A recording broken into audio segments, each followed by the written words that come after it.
अस्सलामुअलैकुम प्यारे बच्चों, कैसे हैं आप लोग। उम्मीद है सब लोग खैरियत से होंगे।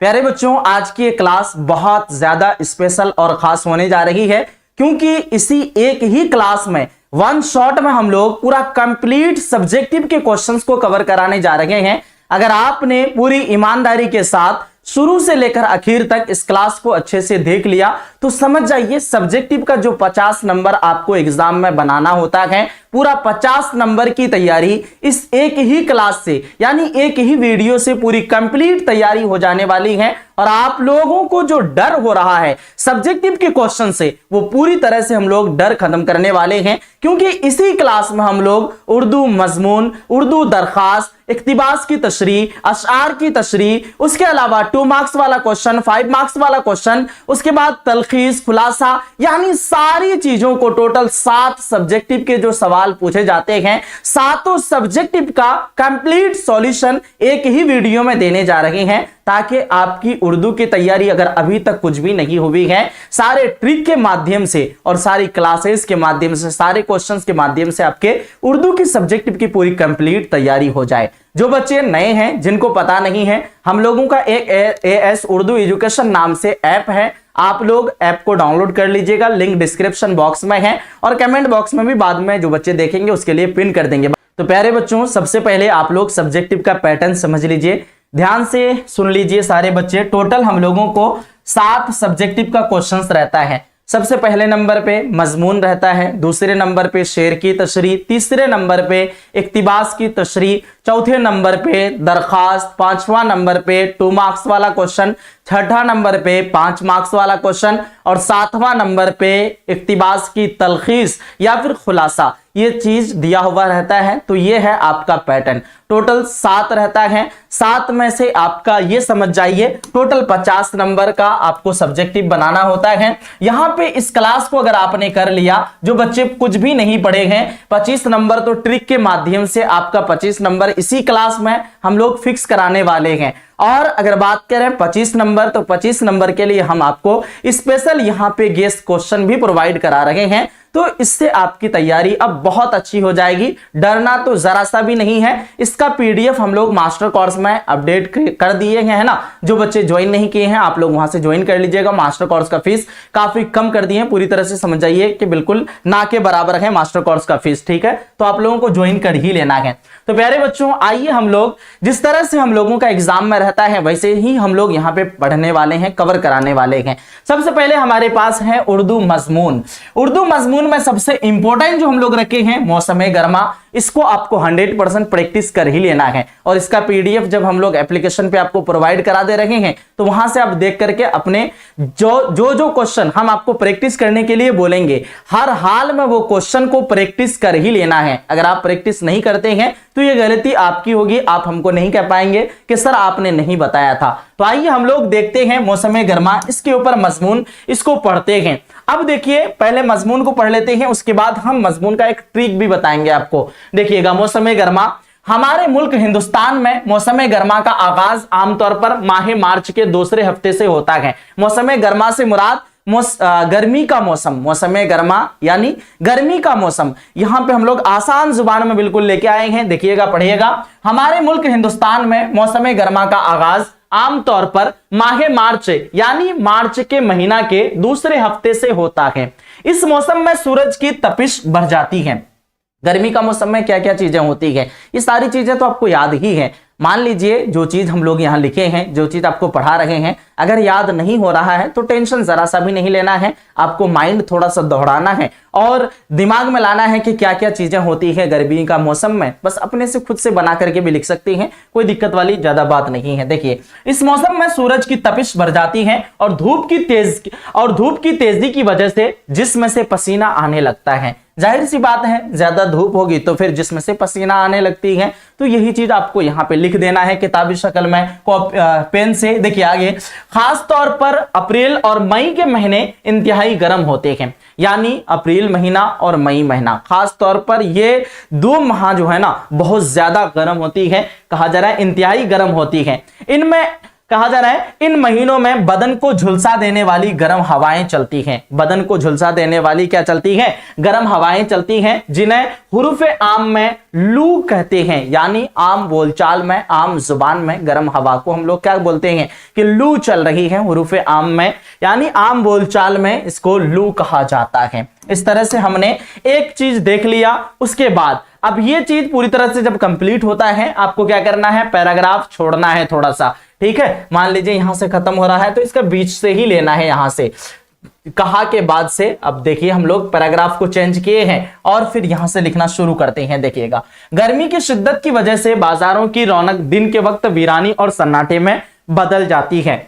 गर्मी इतना ज्यादा होती है, गर्मी की शिद्दत की वजह से बाजारों की रौनक दिन के वक्त वीरानी और सन्नाटे में बदल जाती है। यानी दिन के वक्त ऐसा लगता है बाजार में कुछ है ही नहीं, बिल्कुल खाली सा है, बिल्कुल कोई है ही नहीं, इस तरह से सुनसान लगता है, बिल्कुल बंजर जैसा लगता है। अब कहा जा रहा है तमाम जरूरी काम शाम तक के लिए मुलतवी हो जाते हैं। यानी जितने भी काम जरूरी काम है वो सब काम क्या करते हैं? शाम तक नहीं कर पाते हैं, ठीक है, गर्मी की वजह से, गर्मी की शिद्दत की वजह से। तो तमाम जरूरी काम शाम तक के लिए मुलतवी हो जाते हैं। और स्कूल में गर्मी की तातीलात, तातील की जमा होती है तातीलात। तातीलात का मतलब क्या होता है? छुट्टियां, छुट्टी की जमा छुट्टियां। तो याद रखिएगा, कहा जा रहा है स्कूल की तातीलात यानी छुट्टियां हो जाती हैं। इस मौसम में इंसानों के साथ साथ जानवरों और परिंदों को भी पानी की सख्त जरूरत होती है। इस मौसम में जैसे हम इंसान को गर्मी लगती है, वैसे जानवरों को भी गर्मी लगती है।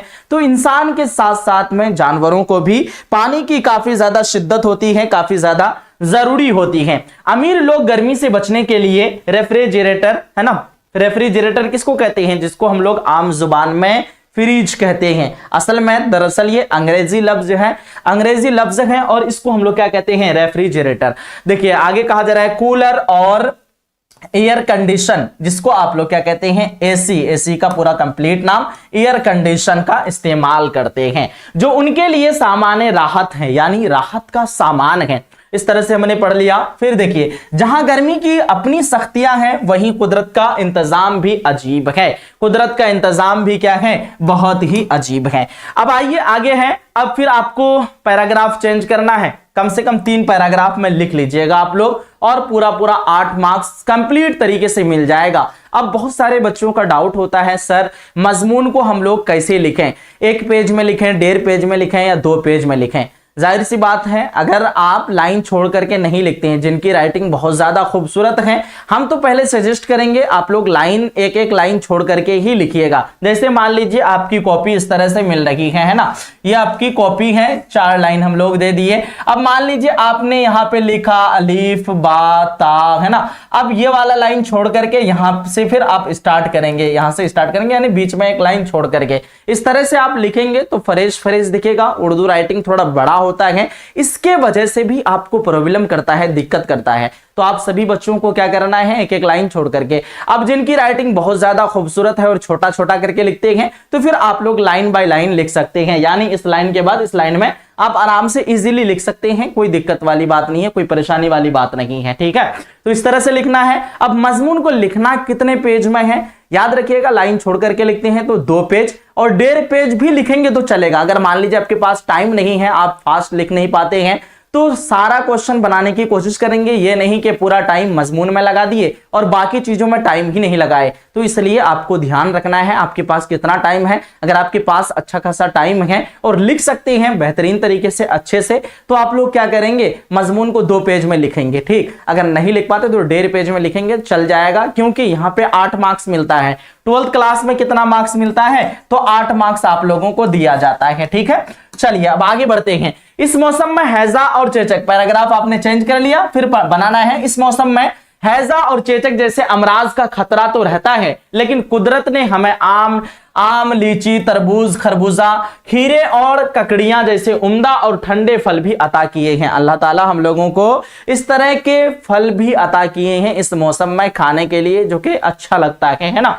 अब कहा जा रहा है खुशबूदार फूल जैसे जूही, उसके बाद बीला और चंबेली भी इसी मौसम की बहार हैं। अब मान लीजिए इतनी सारी चीजें आपको याद अगर नहीं रह रही हैं, तो जरूरी नहीं है जैसे हम यहाँ पे लिखाएं, जैसे पढ़ाए हैं वैसे ही। गर्मी का मौसम में क्या होता है उस तरह से आप पैराग्राफ को चेंज कर करके लिख लीजिएगा। ये आपने सारी चीजें देख लिया जहन में, यहां से तो बहुत सारी चीजें रहेगी जो माइंड में नहीं भी रहता ना, एक झलक देखने के बाद बहुत सारी चीजें माइंड में आ जाने लगती हैं, तो इसलिए आपको पढ़ना भी जरूरी है। देखिए, इस मौसम की बहार में दिन की तपिश के बाद गर्मी की शाम बड़ी खुशगवार होती है। गर्मी की शाम क्या होती है? बड़ी खुशगवार होती है। लोग शरबत और लस्सी में बर्फ का इस्तेमाल करके गर्मी का मुकाबला करते हैं, गर्मी से लड़ाई करते हैं और लुत्फ अंदोज होते हैं और गर्मी का लुत्फ यानी फायदा उठाते हैं। ठीक है, जो बच्चे बाद में आए हैं आप लोगों के लिए ऐप का लिंक और टेलीग्राम का लिंक वो पिन कर दिए हैं, आप लोग वहां से देख लीजिए और डाउनलोड कर ही लीजिए। ऐप आप लोग डाउनलोड कर लेंगे तो बहुत ज्यादा बेनिफिट है, क्योंकि क्लास जब आएगी, नोटिफिकेशन खत्म होगा तुरंत आपके पास नोटिफिकेशन जल्द से जल्द पहुंचेगा। और व्हाट्सएप चैनल से जुड़ेंगे तो वहां से आपको बेनिफिट क्या होगा, वहां से भी जल्दी नोटिफिकेशन पहुंच पाएगी। ठीक है, चलिए, तो इस तरह से हमने पूरी तरह से कंप्लीट आपको गर्मी का मौसम पे मजमून पढ़ा दिया। अब हमारे पास है यौम जमहूरिया। क्या है मजमून? यौम जमहूरिया। तो सारे मजमून को अगर हम लोग पढ़ाते हैं तो पूरा टाइम अच्छा खासा लग जाएगा। तो ऑलरेडी हम लोगों की मास्टर कोर्स में इसकी क्लासेस भी हो चुकी हैं, इसका पीडीएफ भी कंप्लीट दिया हुआ है, तो आप लोग आराम से मास्टर कोर्स ज्वाइन कर लीजिएगा। मास्टर कोर्स का फीस बिल्कुल ना के बराबर कर दिए हैं, बस समझ जाइए कि बहुत मुख्तसर सा फीस है, आराम से ज्वाइन कर सकते हैं। ऐप से आप लोग मास्टर कोर्स को ज्वाइन कर सकते हैं। सबसे पहले आपने ऐप डाउनलोड कर लिया, क्लास 12 का स्ट्रीम सेलेक्ट कर लिए, उसके बाद नंबर वगैरह ये सब चीज तो डालना जानते ही हैं। ये सब कुछ कंप्लीट करने के बाद कोर्स वाला फोल्डर में जाने के बाद वहां से मास्टर कोर्स का बाय नाउ का ऑप्शन आएगा, आप फोन पे चलाते हैं वहां से डायरेक्ट ज्वाइन कर लीजिएगा, फिर पे स्कैन पे क्लिक करके डायरेक्ट वहां से ज्वाइन कर लीजिएगा। तो यौम जमहूरिया हम लोग लिख दिए हैं, इसके बारे में इसका पूरा मजमून आपको अच्छे से याद कर लेना है। इसका पीडीएफ हम तो आपको प्रोवाइड करा ही देंगे, अलग से भी करा देंगे। ठीक है, तो ज्यादा टेंशन नहीं लेना है। इस तरह से यौम जमहूरिया में आपको अच्छे से याद कर लेना है और ईद कुर्बा में याद कर लेना है। अगर आप ये तीनों मजमून पढ़ लेते हैं तो ये गारंटी है कि आपका 8 नंबर फिक्स हो गया, यानी तीनों में से एक क्वेश्चन जो है ना आना ही है और आपको हर हाल में पढ़ ही लेना है। तो देख लीजिए, एक मर्तबा ईद कुर्बा पे ज्यादा तवज्जो डाल करके ईद कुर्बा को एक बार पढ़ लेते हैं फास्टली, ज्यादा टाइम नहीं लगाएंगे। जिस तरह से हम लोग समझाते हुए चलते हैं इसमें ज्यादा टाइम नहीं देकर के फटाफट जल्दी कर लेते हैं। देखिएगा, ईद कुर्बा मुसलमानों के बड़े और मुकद्दस त्योहार हैं। ये क्या है? त्योहार है। त्योहार में से एक है। इस्लाम ने मुसलमान को खुशी मनाने के 2 मौके दिए हैं। इस्लाम क्या किए हैं? मुसलमानों को खुशी मनाने के 2 अहम मौके दिए हैं। कौन कौन से मौके? देखिए, एक ईद उल फित्र और दूसरी बकर ईद यानी ईद कुर्बा। सारी दुनिया में मुसलमान इस त्यौहार को काफी जोश व खरोश के साथ मनाते हैं। पूरी दुनिया में, पूरी कायनात में इस त्यौहार को क्या करते हैं? पूरे जोश और खरोश के साथ मनाते हैं। अब आगे कहा जा रहा है, यह त्यौहार हजरत इब्राहिम अलैहिस्सलाम और उनके बेटे हजरत इस्माइल अलैहिस्सलाम की अजीम यादगार है। हजरत इब्राहिम ने अल्लाह के हुक्म से अपने बेटे को कुर्बान करने का इरादा किया और उन्हें अलामती तौर पर, यानी अलामती तौर पर एक जिस तरह से गए थे कुर्बान करने के लिए हजरत इब्राहिम अलैहिस्सलाम को, उस तरह से अलामती तौर पर, एक दिखावे के तौर पर, एक जाहिरन तौर पर कहा जाता है, एक अलामती तौर पर कुर्बान कर दिया। अल्लाह ने इस्माइल की जगह हजरत इब्राहिम अलैहिस्सलाम क्या किए थे? अपने बेटे हजरत इस्माइल को ज़बह करने के लिए गए थे। लेकिन क्या करते हैं? अल्लाह ने इस्माइल अलैहिस्सलाम की जगह दुम्बा भेज दिया। उसके जगह में क्या भेजते हैं? दुम्बा भेजते हैं। इसके बारे में सबको पता भी होगा। ये त्यौहार क्यों मनाते हैं? तो हजरत इस्माइल अलैहिस्सलाम की याद में, यानी हजरत इस्माइल अलैहिस्सलाम के जो है ना हजरत इब्राहिम के ऊपर हुक्म आया था, अल्लाह के तरफ से हुक्म नाजिल हुआ था कि अपने बेटे का कुर्बान कर दो। बस एक एग्जाम ले रहे थे, परीक्षा ले रहे थे, क्योंकि अपना बेटा से सबसे ज्यादा मोहब्बत करते थे। तो ये असल जांच करना चाह रहे थे अल्लाह ताला कि देखते हैं हमारे ये जो बंदा है मेरे लिए कितना चीज ये हाजिर कर सकता है। तो अपना प्यारा चीज, उनका सबसे ज्यादा जो प्यारा था वो चीज उनसे मांगा, वो कुर्बान करने के लिए तैयार था। क्यों? क्योंकि हुक्म था अल्लाह ताला का। तो प्यारे बच्चों, सबको पता होनी चाहिए, हजरत इस्माइल अलैहिस्सलाम के जगह में क्या आ गया था? दुम्बा भेज दिया गया था। कहते हैं ये अमल अल्लाह ताला को इस कदर पसंद आया कि उसे कयामत तक के लिए एक त्यौहार की शक्ल में जिंदा कर दिया। यह त्यौहार क्या होता है? हर साल इस्लामी माह जिल हज्जा, याद रखिएगा, इस्लामी माह जिलहज्जा की 10, 11 और 12 तारीख को 3 दिनों तक मनाया जाता है। इसके बारे में सबको पता ही है, कुछ भी दिक्कत नहीं होगा क्योंकि सारी चीजें, सारा इंफॉर्मेशन आप लोगों को ऑलरेडी है। आगे कहा जा रहा है, इसमें हर साहब निसाब मुसलमान जानवरों की कुर्बानी करता है। कुर्बानी के गोश्त को खुद भी खाते हैं, रिश्तेदारों, पड़ोसियों और गरीबों में भी तकसीम करते हैं। ईद के दिन मुसलमान 2 रकअत वाजिब नमाज बाजमात अदा करते हैं और एक दूसरे को मुबारकबाद देते हैं। अब आगे कहते हैं, उसे ईद उल अजहा भी कहते हैं और यह हमें एसार व कुर्बानी और इज्तिमाइयत का दर्स देता है। तो प्यारे बच्चों, इस तरह से आप लोग मोटा मोटी चीजें पढ़ लिए, याद कर लिए। अब अपने हिसाब से मजमून का मतलब ही क्या होता है, किसी खास मौजू पर तहरीर कर देना, लिख देना, उसी को तो मजमून कहते हैं। तो बड़े आसानी के साथ आप मजमून लिख सकते हैं, तहरीर कर सकते हैं, कोई दिक्कत वाली बात नहीं है। अब बहुत सारे बच्चे शायद यहाँ पे हो सकते हैं कि यौम जमहूरिया नहीं समझते होंगे। यौम जमहूरिया, इसको हम लोग क्या कहते हैं हिंदी में, गणतंत्र दिवस, है ना। हम लोग अभी जो मनाए 26 जनवरी, सबको तो 26 जनवरी अच्छे से पता है ना, यही यौम जमहूरिया, यही 26 जनवरी, इसी को कहते हैं। तो यौम जमहूरिया का हम लोग नोट्स दे देंगे, आप लोग अच्छे से एक बार पढ़ लीजिएगा। फिर देखिएगा मौसम बहार। अब देखिए, अगर मान लीजिए फॉर एग्जाम्पल गर्मी का मौसम में नहीं आता है, क्योंकि दोनों में से कोई एक ही आएगा, सबसे ज्यादा जो चांस है गर्मी का मौसम आने का। अगर गर्मी का मौसम नहीं आ रहा है तो उसके जगह में मौसम बहार आएगा। याद रखिएगा सारे बच्चे, इसकी जगह में मौसम बहार आएगा। इसलिए हम लोग मौसम बहार को भी दे दिए हैं, इसको भी एक बार एक दफा स्टडी कर लीजिएगा। जो चीज हम आपको पढ़ने के लिए बोले, यौम जमहूरिया हो गया, उसके बाद ईद कुर्बान हो गया और मौसम गर्मा यानी गर्मी का मौसम। ये 3 चीज आप पढ़िएगा भी और कॉपी में प्रैक्टिस भी कीजिएगा। बाकी की ये सारी चीजें जो हैं बस एक बार आपको पढ़ लेना है, एक बार आपको स्टडी कर लेना है। इससे क्या होगा, आपका रिवीजन भी हो जाएगा। और अगर मान लीजिए किसी भी टॉपिक पे दे दिया, आप पढ़ के जाएंगे तो उस टॉपिक के बारे में आराम से इजीली लिख करके आएंगे। मान लीजिए आप लिख नहीं भी पाते हैं तो आपको 8 नंबर के जगह 6 नंबर तो मिलेगा ना। तो 6 नंबर आप एक दिन में पढ़ के लेके आ रहे हैं, तो और इससे बड़ी बात क्या हो सकती है बताइए। अब मान लीजिए, अब एक ट्रिक आपको बता देते हैं यहीं पे।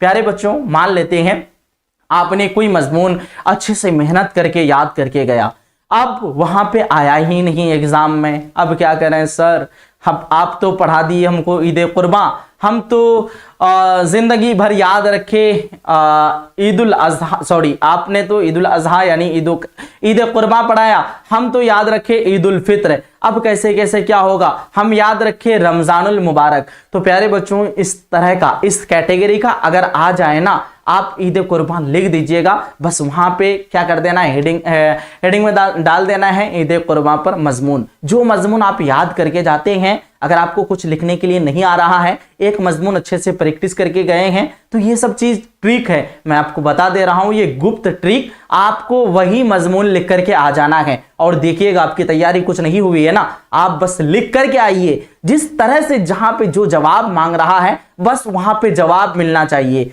ठीक है। तो अगर आपको कुछ नहीं आ रहा है, ऐसे सिचुएशन में हो सकता है पकड़ ले, ऐसे में भी आपको कहां मार्क्स मिलने वाला, अगर कॉपी सादा छोड़ के आते हैं तो मार्क्स मिलने वाला है, नहीं मिलने वाला। उससे बेटर क्या है, आप जो याद करके जा रहे हैं उसको लिख करके आइए, हो सकता है आपको मार्क्स पूरा मिल जाए। क्योंकि एग्जामिनर जो कॉपी चेक करता है, इतना फास्टली चेक करता है, बस देखता है कि बनाया है या नहीं बनाया है, उतना चेक करने नहीं जाएगा ये कौन सा मजमून बना लिया है, ठीक है। बस चेक करेगा मजमून के जगह में आपने मजमून बनाया, आपको मार्क्स दे देगा। तो जो मजमून याद करके जाएंगे, ये गुप्त ट्रिक है, आपको लिख करके वही आ जाना है। अगर आप नहीं लिख पाएंगे दूसरा मजमून, तब ये ट्रिक अप्लाई करना है, ठीक है। कैसा लगा आपको ये ट्रिक, आप लोग जरूर बताना। चलिए आगे लेके चलते हैं। अब आपको एक्स्ट्रा में हम लोग कुछ मजमून दे दिए हैं। एक्स्ट्रा में जैसे मेरे अब्बू जान, वालिद मोहतरम, अपने बाप के बारे में कौन नहीं जानते हैं, अपने बाप, अपने वालिद साहब से तो परिचय है, अपने वालिद साहब के बारे में अच्छे से लिख लीजिएगा। वैसे हम लोग यहाँ पे दे दिए हैं, माँ के कदमों के तले जन्नत है तो बाप इस जन्नत का दरवाजा है। वालिदैन अल्लाह ताला की सबसे बड़ी नीमत है। मेरे अब्बू जान का नाम यहाँ पे जो है ना, अपना अब्बू जान का आपको खाली जगह में नाम डाल देना है। मेरे अब्बू जान का नाम फला है, जो भी आपके अब्बू जान का नाम है लिख दीजिएगा, फला है, लिख देना है। उसके बाद वह मेरे लिए दुनिया के सबसे बेहतरीन इंसान और मेरे हीरो हैं। वह हमारे घर के सरबड़ा हैं, यानी लीडर हैं, कह सकते हैं इसको, सरबड़ा हैं, लीडर हैं, और घर का सारा निजाम उन्हीं की मेहनत और मोहब्बत से चलता है। अब देखिए इनकी आदत व इखलाक को लिख लेंगे। आपकी अब्बू की आदत किस तरह की है, हैबिट्स किस तरह की हैं और इखलाक किस तरह की है, ये सारी चीजों को यहाँ पे लिख देना है। मेरे अब्बू जान एक इंतहाई शरीफ, ईमानदार और खुश इखलाक इंसान हैं, वह सादा जिंदगी गुजारना पसंद करते हैं। इस तरह से आप लोग लिख देंगे। उसके बाद शफकत और उनकी मेहनत को लिख देंगे और लास्ट में खात्मा में आकर के इस तरह से आपको पूरा कंप्लीट लिख देना है। तो ये हो गया अब्बू जान के ऊपर। अब एक्स्ट्रा के ऊपर हम लोग एक और मजमून दिए हैं। देखिए हजरत मोहम्मद मुस्तफ़ा सल्लल्लाहु ताला अलैहि वसल्लम के बारे में।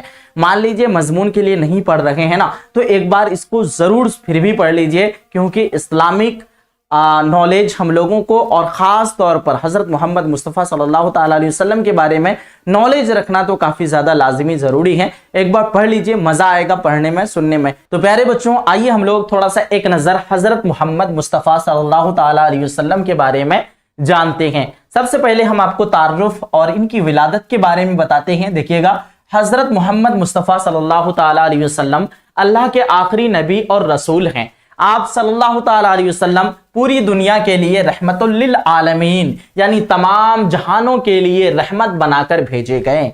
रहमतुल लिल आलमीन का मतलब होता है तमाम जहान के लिए, पूरी दुनिया के लिए रहमत बना करके भेजे गए। आगे देखिएगा, कहा जा रहा है, ध्यान से सुनेंगे।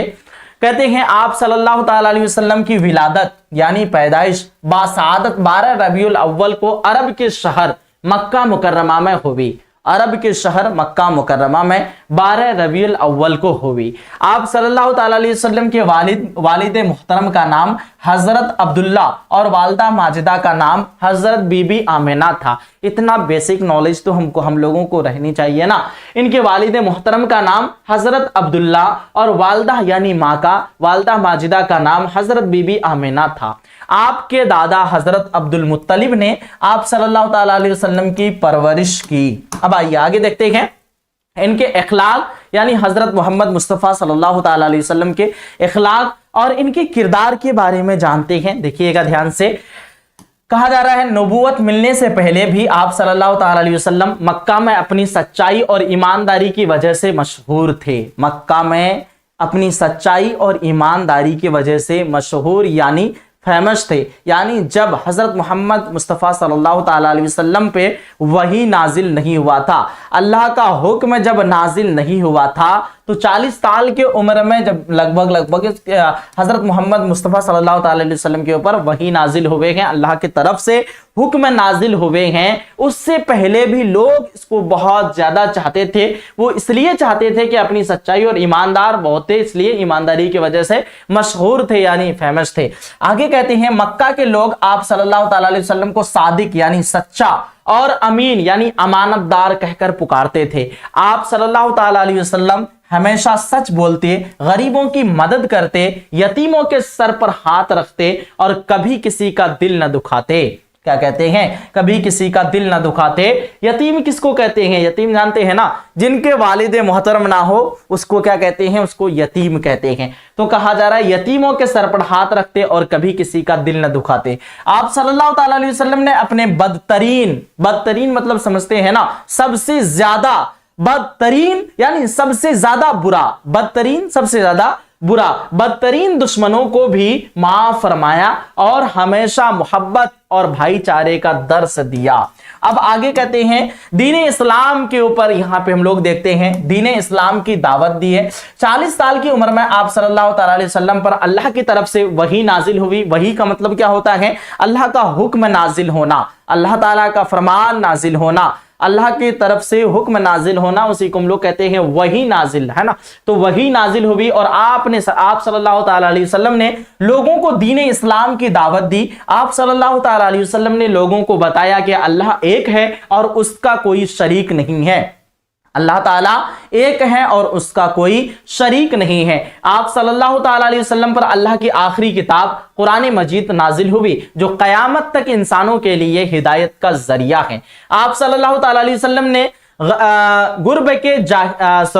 कहते हैं आप सल्लल्लाहु ताला अलैहि वसल्लम ने अरब के जाहिल लोगों को तहजीब सिखाई। अरब यानी सऊदी अरब के जाहिल लोगों को तहजीब सिखाई और उन्हें एक बेहतरीन कौम बना दिया। आप सल्लल्लाहु ताला अलैहि वसल्लम ने औरतों को इज्जत दी और गुलामों को हुकूक, है ना, और क्या दिए, गुलामों को हुकूक दिए। हुकूक हक की जमा होती है हुकूक। तो इस तरह से हमने पूरा कंप्लीट किया। अब इसका लास्ट में हम लोग फराइज देखते हैं, हमारा फर्ज क्या है। तो आप सल्लल्लाहु अलैहि वसल्लम की जिंदगी हमारे लिए बेहतरीन नमूना अस्वे हसना है ना, हुसैना है। दुनिया और आखिरत में कामयाबी हासिल करने के लिए जरूरी है कि आप सल्लल्लाहु अलैहि वसल्लम की सुन्नतों पर अमल करें। हमें चाहिए कि हम आप सल्लल्लाहु अलैहि वसल्लम से अपनी जान से भी ज्यादा मोहब्बत करें और आपकी बनाई हुई तालीम पर चलकर अपनी जिंदगी गुजारें। तो इस तरह से आप लोग यहाँ पे अच्छे से पढ़ लिए, ध्यान से समझ लिए, तो मुझे लग रहा है ये ऐसे ही याद हो गया होगा, है ना। तो हो सकता है ये मजमून आपका इस बार पूछ दिया जाए, इसलिए हम लोग कुछ क्वेश्चन जो एक्स्ट्रा के तौर पर दिए हैं, इसलिए दिए हैं, हो सकता है वहां से अगर ना आए तो एक्स्ट्रा के तौर पर अगर आ जाए तो इसको बना लेना है, ठीक है। चलिए, उसी तरह से मेरा पसंदीदा खेल क्रिकेट, अगर आपके पास पूछ दिया जाए कि अपना पसंदीदा खेल लिखिए या फिर क्रिकेट के बारे में मजमून लिखिए, यानी एक तीर दो निशाना यहां पे होगा, तो क्रिकेट के बारे में आप लिख सकते हैं, या फिर पसंदीदा खेल आ गया तो आप लोग क्रिकेट के बारे में ही लिख सकते हैं। तो सवाल दो हो सकता है, लेकिन जवाब इसका एक ही बनेगा। चलिए, तो इस तरह से हम लोग ये पीडीएफ आपको एप्लीकेशन एएस उर्दू एजुकेशन का ऐप पे दे दिए हैं, आप लोग वहां से आराम से पढ़ लीजिएगा। तो प्यारे बच्चों, अब हम लोग आते हैं दूसरा सवाल के तरफ, और दूसरा सवाल जो हम लोगों को पूछा जाता है एग्जाम में, शेर की तशरीह करें। तो ये सवाल सुनकर के बहुत सारे बच्चे घबरा जाते हैं, और यही सवाल से जो बच्चे पूरे साल भर में कुछ नहीं पढ़े हैं उनके लिए ये समझ जाइए उनका एक सहारा बन के आ रहा है। 4 नंबर आपको फ्री में देके जाएगा। ये सवाल का जवाब अगर आपने अच्छे से जान लिया, कैसे बनाना होता है इसको अगर आपने बेहतरीन तरीके से अच्छे से पढ़ लिया, तो 4 नंबर आपके पॉकेट में बिल्कुल फ्री फंड में, कोई दिक्कत वाली बात नहीं है इसमें। आइए एक एक चीज को हम लोग अच्छे से बेहतरीन तरीके से समझते हैं। प्यारे बच्चों, सवाल रहेगा कोई भी शेर का तशरीह करने का, सबसे ये सवाल रहेगा किसी भी 2 शेर की तशरीह करें। तो 2 शेर किसको कहते हैं, याद रखना, ये आपका एक मिसरा हुआ, ये भी एक मिसरा हुआ, 2 मिसरा का एक शेर होता है, यानी 4 मिसरा का तशरीह करने के लिए बोला जा रहा है आपको। तो कोई भी शेर का तशरीह करने का आसान तरीका, अब हमारे पास मान लीजिए ये शेर है जिसकी गुफ्तार में नहीं है मजा, सुखन उसका ताम बासी है, और हम लोग आपको बताते भी हैं ये क्वेश्चन 100% लगभग पूछे जाने का चांसेस है। तो इसको आपको तो ऐसे याद कर ही लेना है, इसका मीनिंग को याद कर ही लेना है। और इसका ट्रिक क्या है, ट्रिक पे हम लोग आते हैं, फटाफट आपको ट्रिक बताते हैं। मुंदरजा बाला शेर उर्दू के मशहूर व मारूफ शायर जनाब, अब वो जो हम लोग पढ़े जिसकी गुफ्तार में नहीं है मजा, सुखन उसका ताम बासी है, उस शेर के मुसन्निफ राइटर का नाम क्या है। तो मुसन्निफ का नाम आपको यहाँ पे जनाब के बाद मुसन्निफ का नाम लिखना है। तो यहाँ पे हम लोग खाली जगह छोड़ दिए हैं, लेकिन हमको पता है वली दकनी, तो वली दकनी को यहां से कट करके हम यहाँ पे बैठा देते हैं, ठीक है। वली दकनी, तो जनाब वली दकनी के, ठीक है, वली दकनी के शामिल निसाब। अब वली दकनी और अक्सर वो बेशतर जो पूछा जाता है ना, वो गजल से ही पूछा जाता है, तो आपको याद रखना है गजल से ली गई है ये, और जितना भी आपको यहाँ पे लगाना है लगभग गजल ही लगाइएगा, ज्यादा टेंशन नहीं लेना है, क्योंकि हर बार लगभग शेर जो पूछा जाता है वो गजल से ही ली जाती है। तो आप लोग यहाँ तो आंख बंद करके गजल लिख सकते हैं, सिर्फ और सिर्फ आपको एक मुसन्निफ का नाम पता होना चाहिए। तो हमको पता है इसकी मुसन्निफ वली दकनी है, तो यहाँ पे तो हमको कोई दिक्कत ही नहीं है, जनाब वली दकनी के शामिल निसाब गजल से ली गई है। अब देखिए, इस शेर में शायर ने मुअस्सर ख्यालात व एहसासात का ऐसा निचोड़ पेश किया है कि दिल महसूस किए बगैर नहीं रह सकता। ये रहा हम लोगों का ट्रिक, और इसको आप अच्छे से लिख करके आएंगे तो आपको पूरा मार्क्स 2 मार्क्स जो है ऐसे ही फ्री में मिल जाएगा। अगर आपने एक अभी तक कुछ भी तैयारी नहीं किया है तो ठीक है, आराम से इस ट्रिक को अप्लाई करेंगे और फ्री में आपको मार्क्स मिल जाएगा। ये चीज प्रैक्टिस करके जाना है, खुद से महसूस किए बगैर नहीं रह सकता। चुनांचे शायर लिखता है, चुनांचे शायर लिखता है, इस शेर में कहना क्या चाहते हैं, जिसकी गुफ्तार में नहीं है मजा, यानी जिसकी बात में, जिसकी गुफ्तगू में मजा नहीं है, सुखन उसका ताम बासी है, यानी उसकी बात बासी खाना के जैसा है, बासी खाना के तरह है। सिंपल सा आपको लिख देना है शेर का मफहूम, शेर का मतलब आपको, चुनांचे शायर लिखता है कि जिस शख्स की बात में लुत्फ और मजा ना हो उसे उस बासी खाना की तरह है जिसमें मजा नहीं होता। यानी शेर का मतलब क्या होगा आपको यहां पे लिख डालना है। अब बहुत सारे बच्चे ऐसे भी होंगे जिनको शेर का मतलब पता ही नहीं हो, तो आप वही शेर को उतार दीजिएगा यहाँ पे। अगर आपको थोड़ा बहुत भी उसका मतलब है टोटी फोटी जुबान में, जैसे भी आपको आ रहा है कि इसका मतलब शायद के ऐसा होगा, तो आप लोग लिख दीजिएगा। अब ट्रिक आपको क्या अप्लाई करना है, सबसे ज्यादा जो सवाल पूछे जाते हैं एग्जाम में, मान लीजिए ये वाला पूछा गया तो ये तो आपने जान ही लिया, वली दखनी इसके मुसन्निफ हैं। उसके बाद जो सवाल पूछा जाता है अक्सर वो बेशतर खलीलुर रहमान आजमी का तो एक आता ही है, उसके बाद यगाना चंगेजी और असदुल्ला खां गालिब, ये तीन शायर का नाम याद रख लीजिए, असदुल्ला खां गालिब, यगाना चंगेजी, खलीलुर रहमान आजमी। अगर आपको पता ना चले, इससे बाहर से अगर शेर पूछ दिया जाए तो आप लोग तीनों शायर में से किसी का भी एक का नाम शामिल कर दीजिएगा, ऐड कर दीजिएगा। अब आइए हम लोग आपको सारे शेर को एक मर्तबा दिखाते हैं और उसके मुसन्निफ का नाम क्या है। देखिए हम लोग गेस करके आपको दे रहे हैं और 100% गारंटी है जितना गेसिंग देंगे उससे बाहर से तो आना ही नहीं है, ये तो डाउट खत्म कर दीजिए कि आपको मुसन्निफ भी अपने से लेना पड़ेगा, क्योंकि यहाँ पे गेस दो दे रहे हैं आपको, इसी से रहेगा, इससे बाहर से एक भी क्वेश्चन नहीं रहेगा। देखिए यारों ने खूब जाके जमाने से सुलह की, मैं ऐसा बद्दिमाग यहां भी बिछड़ गया। यारों ने खूब जाके जमाने से सुलह की, मैं ऐसा बद्दिमाग यहां भी बिछड़ गया। अब इसका मतलब क्या होता है, इसका मतलब आपको लिख देना है। इसके मुसन्निफ का नाम खलीलुर रहमान आजमी है और खलीलुर रहमान आजमी की गजल से ली गई है, तो हम लोग यहाँ पे वैसे इसका मतलब मीनिंग सब कुछ दे दिए हैं। इसमें क्या कहते हैं शायर कहता है कि उसके दोस्तों ने हालात के साथ समझौता कर लिया और आगे बढ़ गए। यानी यार का मतलब क्या होता है, दोस्त होता है। उसके दोस्तों ने हालात के साथ क्या किया, समझौता कर लिया और अपने आप को आगे के और आगे कदम बढ़ा लिए, अपने आप में शिफ्ट हो गए, जो कोई जॉब पकड़ लिए, कोई और कुछ काम अपना अपना काम में शिफ्ट हो गए। ठीक है, फिर कहते हैं समझौता कर लिया, आगे बढ़ गए, मगर वह अपनी सख्त मिजाजी, किसी किसी का होता है ना कड़क मिजाज, गुस्सा वाला है ना, कड़क मिजाज की वजह से, सख्त मिजाजी की वजह से पीछे रह गए। तो इसके मुसन्निफ का नाम आपने जान लिया, खलीलुर रहमान आजमी। और ये शेर कहां से ली गई है, तो यहां पे हम लोग लिख दिए हैं, पेश नजर शेर खलीलुर रहमान आजमी के निसाब में शामिल पहली गजल से ली गई है। आपको कुछ नहीं करना पड़ रहा है, बस आपको एक जगह यहां पे मुसन्निफ का नाम बैठाना पड़ रहा है और लिया कहां से गया है,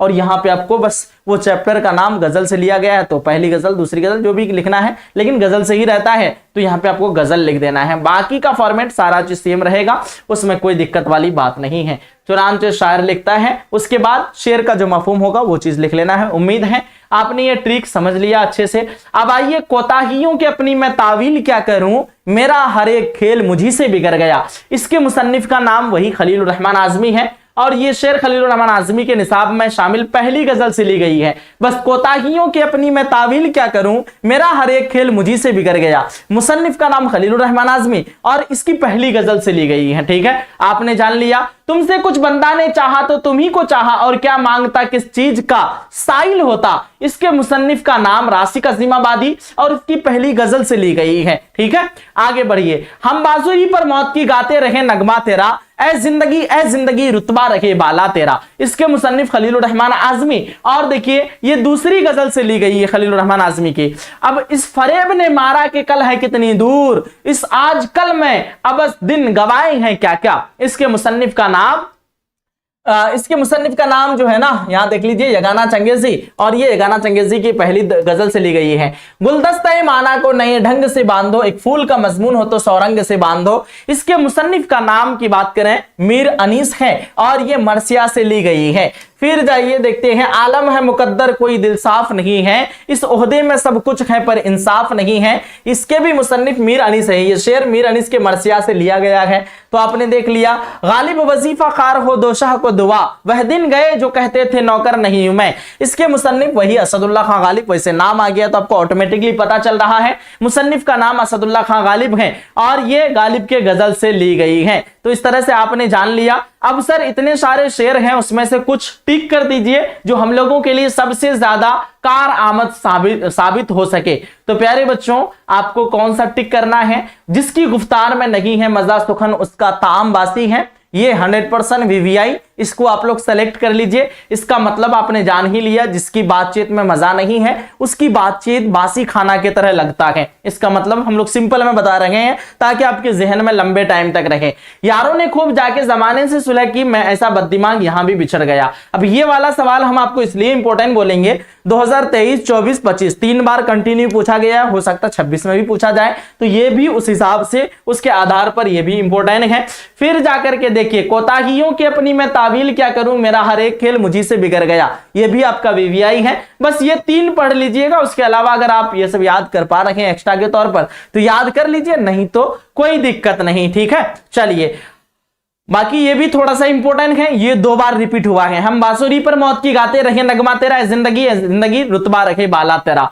अब चलिए इस तरह से हमने पूरा कंप्लीट करा ही दिया, ट्रिक बता ही दिए, मतलब समझ ही आएगा, कहीं से भी क्वेश्चन आ जाए। और बाकी इनमें से ही, इन जो 9 दिए हैं इस 9 के अंदर से ही आएगा। आपके पास टोटल 4 रहेगा, 4 में से 2 बनाना है, 100% बनेगा। ये कोई उम्मीद आप लोग ये मत सोचिए कि नहीं बनेगा, आप लोगों का क्वेश्चन 100% लिख लीजिए, बनना ही है। ठीक है, टेंशन जरा सा भी नहीं लेना है। तो प्यारे बच्चों, हम लोगों का 8 और 4 12 नंबर का तैयारी हो गया। अब हमको 38 नंबर का पढ़ना और है। अब देखिए, आप लोग इससे भी घबराते हैं, टेंशन लेते हैं इक्तिबास की तशरीह से। इक्तिबास की तशरीह इतना इजी है, इतना आसान है कि आप लोग अंदाजा भी नहीं लगा सकते हैं। शेर की तशरीह से भी ज्यादा आसान इक्तिबास की तशरीह। शेर की तशरीह आपने समझ लिया, उसका मुसन्निफ का नाम पता होना चाहिए और कहां से उठाया गया है वो पता होना चाहिए। सेम टू सेम यहां भी ये कहां से उठाया गया है और इसके मुसन्निफ का नाम क्या है, दोनों चीज पता होनी चाहिए। बस फर्क इतना है, वहां पे शेर से लिया जाता है और यहां से किस्सा कहानी वाला सेक्शन से, यानी यहां पे हिस्से नस्र वाला सेक्शन से, वहां पे शेरो शायरी हिस्से नज्म वाला सेक्शन से उठाया जाता है। अब देखिए, जो बच्चे पढ़ के रखेंगे तो बेसिक तौर पर अगर बात करें हम लोग, पूछा जो जाता है अक्सर वो बेशतर ख्वाजा हसन नज़ामी का मिट्टी का तेल से। मिट्टी का तेल के बारे में जिक्र होगा तो आपको समझ जाना है कि ये मिट्टी का तेल मजमून से उठाया गया है और मुसन्निफ तो उसका ख्वाजा हसन नज़ामी है। अगर मान लीजिए हिजरत से पूछ दिया जाए, हिजरत है ना, तो आपको मुसन्निफ का नाम याद रख लेना है, अहमद जमाल पाशा। हिजरत में आपको जो है एक जगह से दूसरी जगह तब्दील वगैरह, खाना बदोश वगैरह का जिक्र होगा, ये सब चीज आ जाए, समझ जाना है अहमद जमाल पाशा का है। ठीक है, फिर जाकर के हम लोगों का मौलाना अबुल कलाम आजाद का जितने भी खतूत हैं सब में डिफिकल्ट लैंग्वेज है, डिफिकल्ट उर्दू है। ठीक है, तो उस तरह का डिफिकल्ट अगर आपको दिख जाए, समझ जाना मौलाना अबुल कलाम आजाद का है। वैसे हम लोग गेस देकर आप लोगों के लेके आए हैं तो टेंशन उतना नहीं लेना है। देखिएगा, इसका ट्रिक को हम लोग सबसे पहले समझ लेते हैं। कोई भी शेर की तशरीह, कोई भी इक्तिबास की तशरीह कैसे करें उसका आसान ट्रिक देख लीजिए। सबसे पहले जो हम लोग यहाँ पे कलरफुल में रखे हैं, यह आपका एग्जाम का क्वेश्चन पेपर में ही रहेगा। ये जो देख रहे हैं आप ना, एग्जाम का क्वेश्चन पेपर में ही रहेगा। सवाल पूछा जाएगा, इब्तदाई से तबीयत कुछ ऐसी हुई कि खलवत का खां और जलवत से गुरेजा रहता था। लोग लड़कपन का जमाना खेलकूद में बसर करते हैं, मगर 12-13 बरस की उम्र में मेरा ये हाल था कि किताब लेकर किसी गोशा में जा बैठता और कोशिश करता कि लोगों के नजर से ओझल रहूं, यानी छुपे हुए रहूं। अब देखिए, इसका जवाब हमको पहले पता करना है, यह इक्तिबास उठाया कहां से गया है, उसके लिए मुसन्निफ डाल दिए हैं। यह इक्तिबास मौलाना अबुल कलाम आजाद की किताब गुबारे खातिर से लिया गया है। मुसन्निफ का नाम मौलाना अबुल कलाम आजाद आपको दिख गया और कहां से उठाया गया, तो गुबारे खातिर से उठाया गया। दोनों चीज आपने देख लिया। एक बार आंख फाड़ के आप लोग देख लीजिए कि क्या लिखा हुआ है, ये क्वेश्चन पेपर में ही रहेगा। एक बार आप यहां देख लेंगे तो रट्टा नहीं लगाना पड़ेगा। ठीक है, एक बार देख लेंगे, क्वेश्चन पेपर में देखेंगे, आपको समझ में आ जाएगी। अच्छा, सर ही तो बताए थे मौलाना अबुल कलाम आजाद इसके मुसन्निफ है और उठाया गया है गुबारे खातिर से। ठीक है, आपने जान लिया, समझ लिया। आइए इस ट्रिक को हम लोग फॉलो करते हुए आपको बताते हैं आसान तरीका।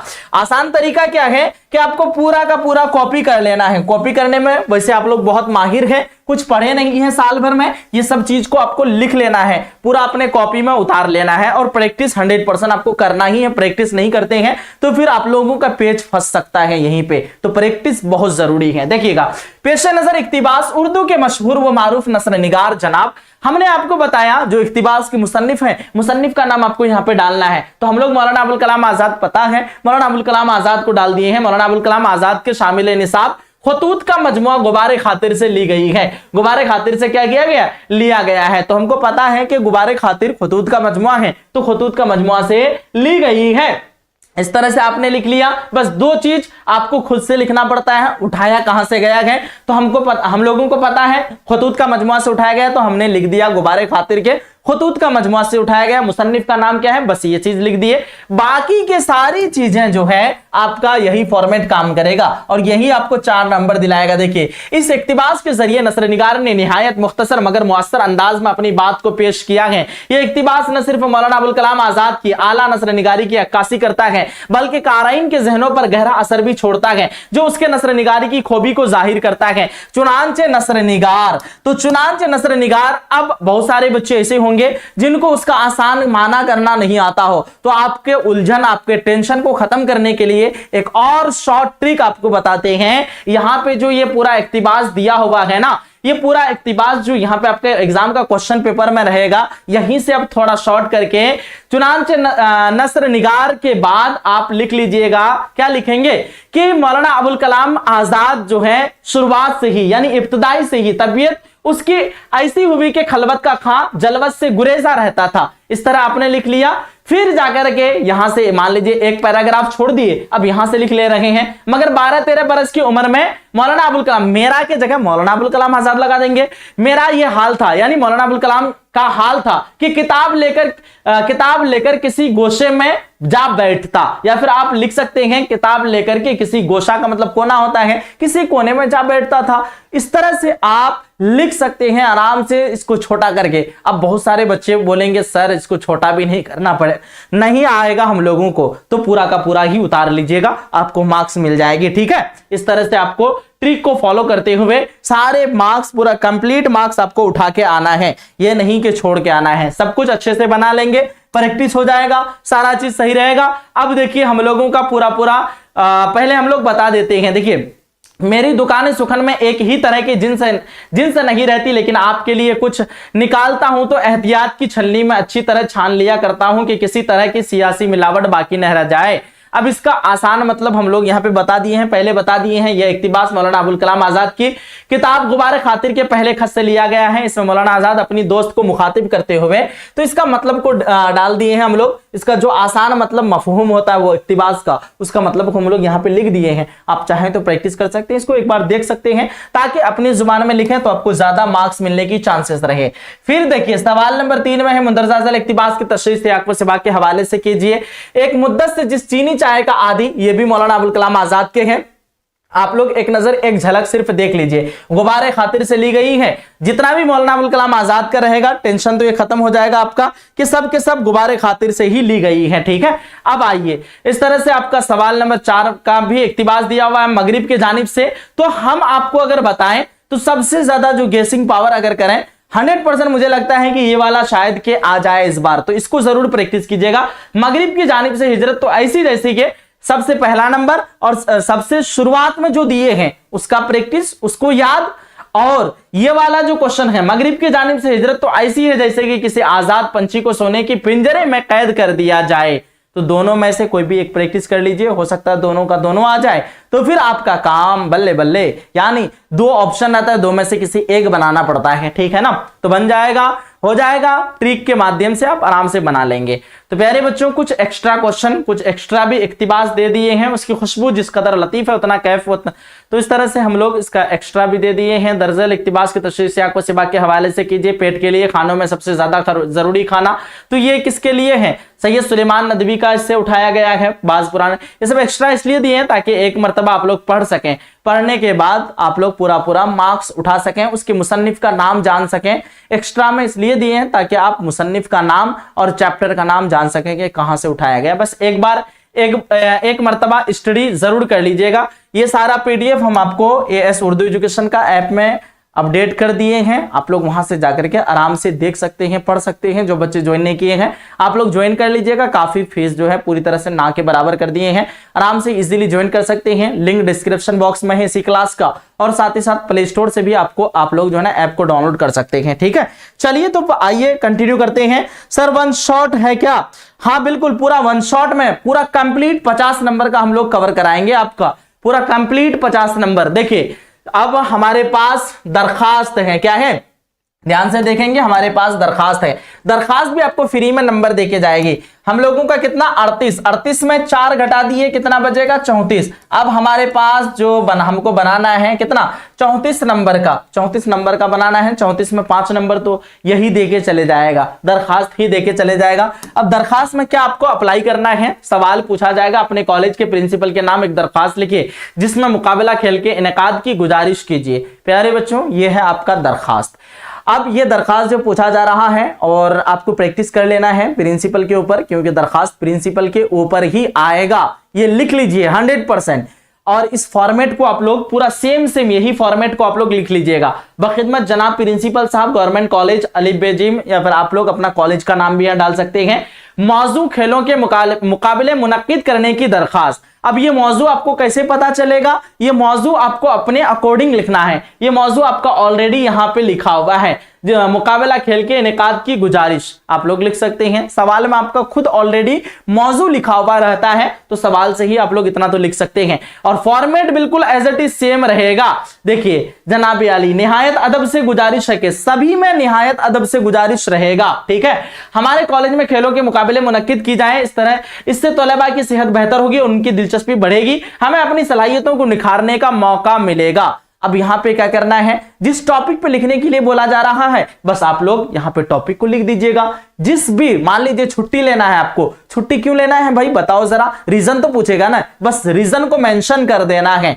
यहां पे निहायत अदब से गुजारिश है कि, उसके बाद आप किस सिलसिले में काम ले रहे हैं, किस सिलसिले में दरखास्त लिख रहे हैं, यहां पे रीजन को मेंशन कर देना है। लास्ट में बराए करम कॉलेज में खेलों के मुकाबले मुनक्किद करने की इजाजत दी जाए, इस तरह से लिख लेंगे। यानी शॉर्ट में आपका आराम से इजीली बन जा रहा है, ये आपने अगर फॉर्मेट अच्छे से पढ़ लिया, इस तरह से आप लोग लिख लेंगे, 4 नंबर फिर फिक्स हो जाएगा। इस तरह से हम लोग और भी प्रैक्टिस करने के लिए दरखास्त दे दिए हैं। अपने प्रिंसिपल को दरखास्त लिखिए जिसमें खेल का सामान दस्तयाब कराने की गुजारिश हो। अब हम लोग डायरेक्ट आकर के यहां पे पढ़ लेते हैं। हमारे कॉलेज में खेल के सामान की कमी है, क्रिकेट, फुटबॉल और वॉलीबॉल के लिए जरूरी सामान मौजूद नहीं है, जिसकी वजह से हम खेलों में हिस्सा नहीं ले पाते हैं। बराए करम कॉलेज के लिए खेलों का सामान फराहम करने की इजाजत दी जाए ताकि हम बेहतर तौर पर खेलों में हिस्सा ले सकें। इस तरह से हम लोग लिख दिए हैं। अब यहां पे अपने कॉलेज के प्रिंसिपल को एक दरखास्त लिखिए जिसमें पूरी गुजारिश कीजिए फीस माफ करने की। अब यहां पे मेरे वालिदैन की माली हालात खराब है और वह फीस अदा करने के काबिल नहीं है, मेरी दरखास्त है कि मेरी फीस माफ कर दी जाए ताकि मैं अपनी तालीम जारी रख सकूं।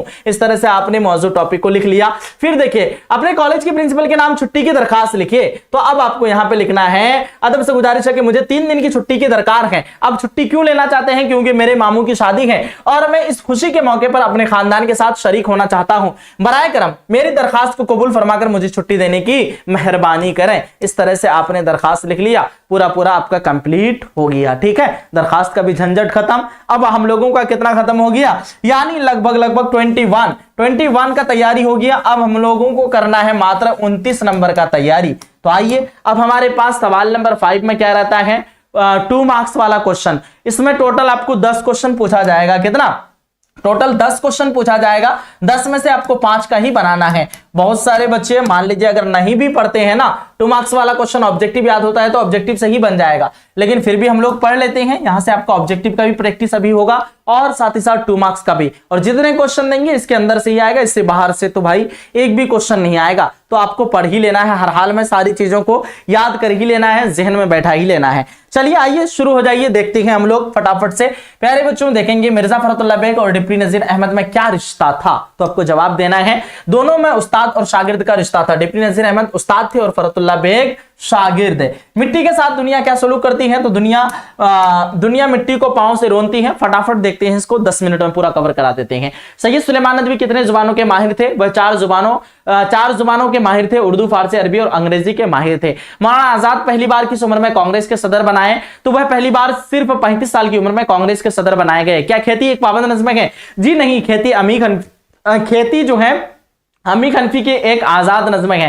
रंज से खुगर होने से क्या मुराद है, तो जवाब देना है इससे मुराद गम का आदी हो जाना है। यानी जब इंसान पर बहुत ज्यादा मुसीबतें पड़ती है तो उसे दुख नहीं लगता, यानी दुख परेशानी उसे परेशानी नहीं लगता। खलीलुर रहमान आज़मी का पेशा क्या था, उनका पेशा दर्स व तदरीस यानी टीचिंग था। वह अलीगढ़ मुस्लिम यूनिवर्सिटी में प्रोफेसर थे। मीर अनीस के एक हमउस्र का नाम बताइए, तो मीर अनीस के एक हमउस्र का नाम मिर्जा दुबैर। जब अरशद काकवी की वफात हुई तो वह कितने बरस के थे, कितने साल के थे? तो उनकी उम्र 34 बरस की थी। यगाना जंग से पहले क्या तखल्लुस करते थे? वह पहले यास तखल्लुस करते थे, यास अजीमाबादी। ठीक है। सैयद सुलेमान नदवी की किसी दो किताबों के नाम लिखिए। नुकूश सुलेमानी सीरतुन नबी, और ये जो है नुकूश सुलेमानी, याद रखिएगा, नुकूश सुलेमानी सीरतुन नबी जिल्द 3 था 7 तक ये मुकम्मल किए हैं, बाकी के उसके उस्ताद शिबली नुमानी मुकम्मल किए हैं 1 और 2, इसलिए यहां 3 था 7 दे दिए हैं, यानी 3 से लेकर 7 तक का कंप्लीट किए हैं ये। क्या तमाम इंसान वक्त की खेती है? जवाब है जी हां। नज्म खेती के मुताबिक तमाम इंसान वक्त की खेती है,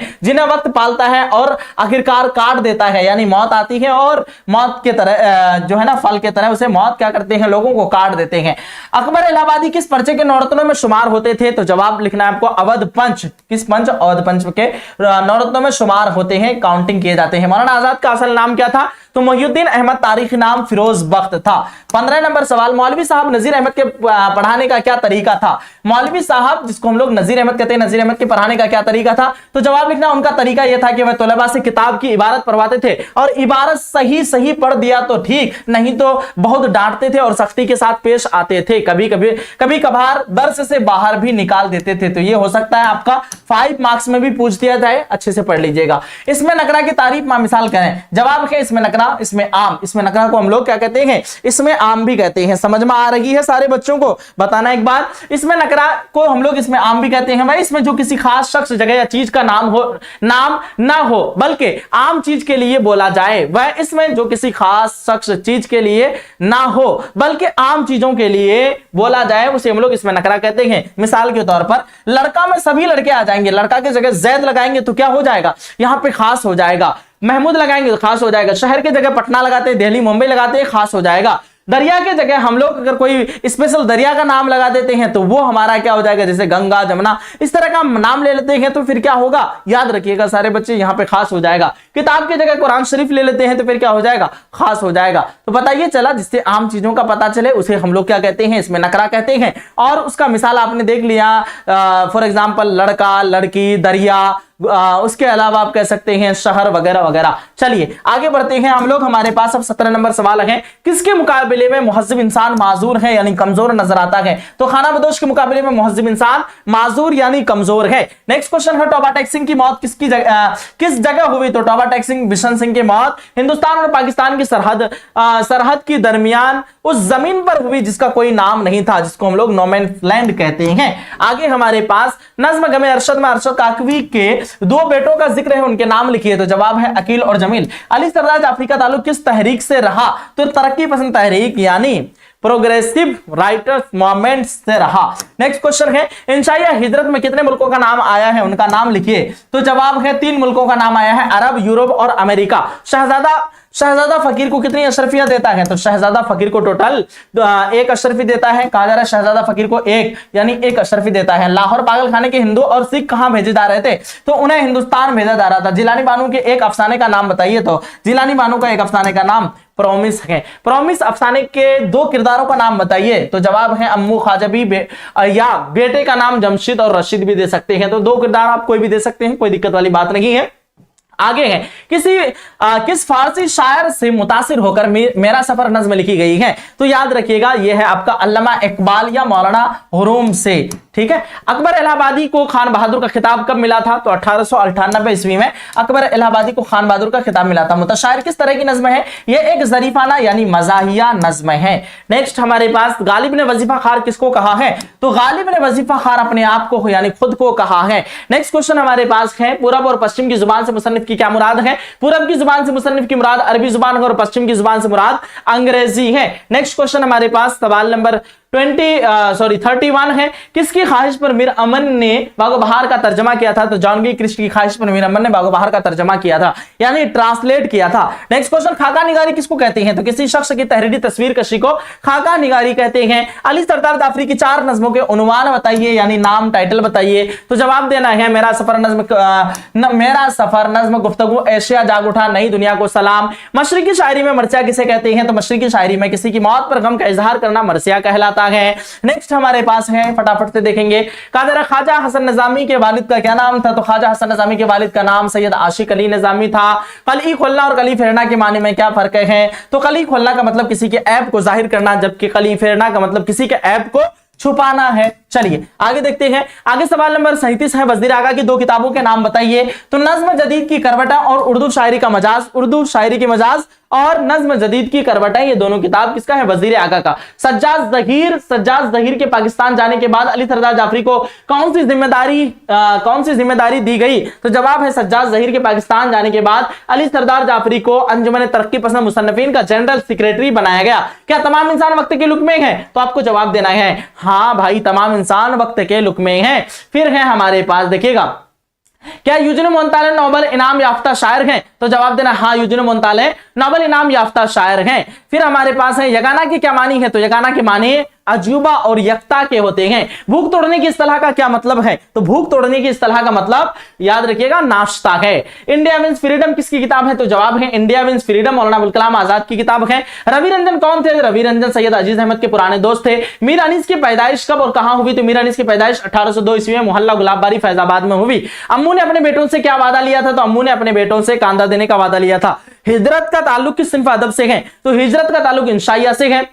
यगाना चंगेज़ ने अपनी जिंदगी का बेशतर हिस्सा कहां गुजारा था? तो जवाब है यगाना चंगेज़ ने अपनी जिंदगी का बेशतर हिस्सा लखनऊ में गुजारा था। चलिए आगे हमारे पास है खलीलुर रहमान आजमी के दो मुआसिरीन के नाम बताइए। तो जवाब है उनके दो मुआसिर शायर का नाम नासिर काज़मी और इब्न इंशा। तो इस तरह से हमने पूरी तरह से कंप्लीट कर लिया। ठीक है, पूरा कंप्लीट 2 मार्क्स वाला क्वेश्चन कंप्लीट हुआ। अब हमारा कितना नंबर फिक्स हो गया? पूरा जोड़ लिया आप लोग। अब देखिए 21 में 10 नंबर इजाफा कर लीजिए, यानी 31 नंबर का तैयारी हो गया। अब हमको कितना करना है? 19 नंबर का तैयारी। यहां तक किसी को कोई प्रॉब्लम, कोई डाउट आप लोग पूछ सकते हैं अगर डाउट है तो प्यारे बच्चों अब हमारे पास है लॉन्ग टाइप क्वेश्चन। ये क्वेश्चन आपके क्वेश्चन पेपर में क्वेश्चन ये जो है ना 6 नंबर पे सेट रहेगा। 5 मार्क्स वाला लॉन्ग क्वेश्चन जो कि 15 नंबर का बनाना होता है। कितना? 15 नंबर का। अब देखिए जो बच्चे डरते हैं पहले डर आप लोग निकाल लीजिए। एक क्वेश्चन ऐसा रहेगा जिसमें पूछा जाएगा अपने याद से कोई भी 2 शेर खुशखत लिखिए। शेर क्या होता है? 2 मिसरा का 1 शेर होता है, यानी कुल मिला के 4 मिसरा का 2 शेर। तो आपसे सवाल पूछा जाए कोई भी 2 शेर अपने याद से, या फिर आप क्वेश्चन पेपर में जो है शेर उसी को उठा करके डाल दीजिए ना। 5 नंबर आपको फ्री में देके जा रहा है, यानी आपको जो पढ़ना पड़ रहा है कितना नंबर के लिए? मात्र 10 मार्क्स के लिए। और 10 मार्क्स के लिए यानी 2 नंबर बनाने के लिए उसके लिए हम लोग ये सारे क्वेश्चन जो पढ़ाने जा रहे हैं आपके इसी में से ही आएंगे, इससे बाहर से क्वेश्चन नहीं आने वाले। यानी 10 नंबर के लिए आपको 5 मार्क्स वाला क्वेश्चन पढ़ना पड़ रहा है। एक क्वेश्चन तो ऐसे ही बन जाएगा आपका। ठीक है, तो चलिए हम लोग शुरू करते हैं। देखिएगा अहम सवालात व जवाबात, 5 नंबर वाले सवालों का जवाब हम लोग देने जा रहे हैं। प्यारे बच्चों देखिएगा मुंदरजा झैल में से किसी 3 सवालों के जवाब दीजिए। आपके एग्जाम का क्वेश्चन पेपर में पूछा जाएगा किसी 3 सवालों का जवाब दीजिए। तो आपको कितना? 3 का ही जवाब देना है, ना कि उससे ज्यादा जवाब देना है। देखिएगा हमारे पास सबसे पहला सवाल है पुराने लफ्जों की नई तहकीक के क्या फायदे हैं? तो जवाब हमारे पास पुराने लफ्जों की नई तहकीक जुबान व बयान को बेहतर समझने में मदद देती है। सैयद सुलेमान नदवी ने अपनी किताब नुकूश सुलेमानी में बताया है कि अल्फाज जैसे कलई, सुर्खी, निहार मुंह और देखिएगा कहते हैं, ध्यान से देखेंगे सारे बच्चे, कहा जा रहा है और नाश्ता वगैरह की तहकीक से हमें उनकी असल जुबान जर और वक्त के साथ बदलते माना मालूम होते हैं। इससे जुबान की तारीख और गहराई को समझने में आसानी होती है। तो ये आपका काफी वीवीआई है और 100% हो सकता है ये सवाल आपका पूछ दिया जाए, इसलिए इसको जो है ना जरूर पढ़ लीजिएगा सभी बच्चे। ठीक है, एक बार क्लास को शेयर कर दीजिए सभी स्टूडेंट, एक बार अपने तमाम दोस्तों तक इस क्लास को शेयर कर दीजिए ताकि आपके सभी दोस्त अहबाब लोग क्लास में जुड़ पाए, है ना। चलिए तो कंटिन्यू करते हैं। देख लीजिए आप लोग पुराने लफ्जों की नई तहकीक के क्या फायदे हैं। आपने फायदा को देख लिया, बना लेना है आराम से, 5 मार्क्स मिल जाएगा। अब हमारे पास है नज्म आवारा, इसका खुलासा तहरीर करना है, इसका खुलासा लिखना है। तो जवाब है मजाज लखनवी की यह नज्म एक परेशान हाल नौजवान की कहानी है। मजाज लखनवी की यह नज्म क्या है? एक परेशान हाल, बहुत ज्यादा परेशान रहते हैं वो शख्स, वो आदमी, वो इंसान, उसी की क्या है? एक कहानी, नौजवान की कहानी है जो रात के वक्त शहर की चमकती सड़कों पर भटक रहा है। शहर की चमकती सड़कों पर भटक रहा है। शहर की रोशनी और इमारतें उसे खुशी के बजाय गुस्सा दिलाती है।